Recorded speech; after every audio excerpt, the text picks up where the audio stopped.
Kami ngayon ay magsimula magbasa learning session 4. Kami ngayon ay nasa linggo 2. Kaninong merienda? Magsimula ng rutino araw-araw na gawain para sa pamilya tuwing oras ng merienda. Maganda na masustansyang merienda para sa pamilya. Paano kung lumipad ang kuneo sa buwan gamit ang isang raketa? Sa takip, maglagay ng papel na may pangalan ng may-ari. Ayayin ng inyong anak na lumapit o hulaan kung para kanino ang merienda na nasa mesa. Para kay nanay ba ang merienda o para sa iyo? Okay. Meron kami dito may nakatakip. Surprise mo yan. Hindi alam ni Cassie kung ano ang nasa loob. Hawakan mo nga, Cassie. Ano ang naramdaman mo?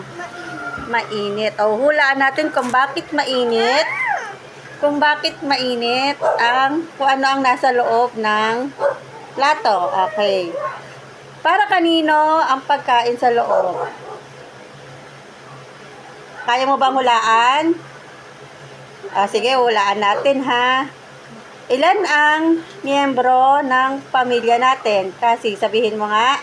Si Mami, si Daddy, si Ate Bea, si Mama, si Papa, si Jamlalay, si Jambebe, si Nanay, si Tatay, si Charlotte, Sino pa? Si Mami. Nabanggit ka si Mami? Ate. Tsaka si? Ate. si Thea, Okay. si Kaika. Ayun, si Ate Kaykay ang nawawala. Sa dami natin sa bahay, para kanino kaya ang meriendang ito? Huhulaan ni Cassie kung ano yung nasa loob ng plato.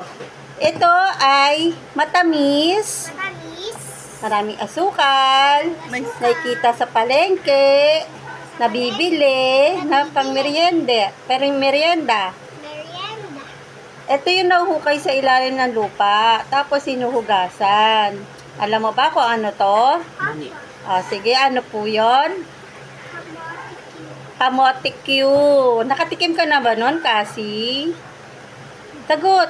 Apa, Okay, dahil nahulaan ni Cassie, para daw kanino tong kamote Q?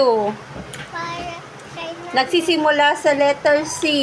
Ay, nagsisimula sa letter A. Tapos may letter C ang pangalan. Kasi, Ha? Yung anong buong pangalan niya? Ariel, Kasi, Dibu, Sige nga, buksan mo nga yung takip. Dahan-dahan. Tingnan mo yung pangalan sa papel. Tama ba? Yes, pakita mo nga sa kanila. Okay, yan. Para kay Cassie ang merienda. Pakita mo nga kung ano yung merienda mo, Cassie. Ayun. Bagong luto. Sabi mo nga sila, kain po tayo. kain po tayo. Kuha ka ng isa.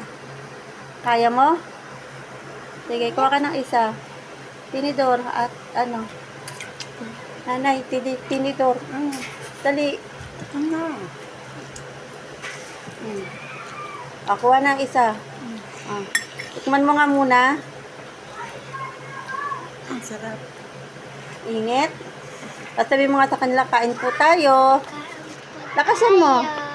Lakasan mo, kain po tayo. Kain po tayo. Sige na. Hanggang doon na lang po muna kami. Bye-bye!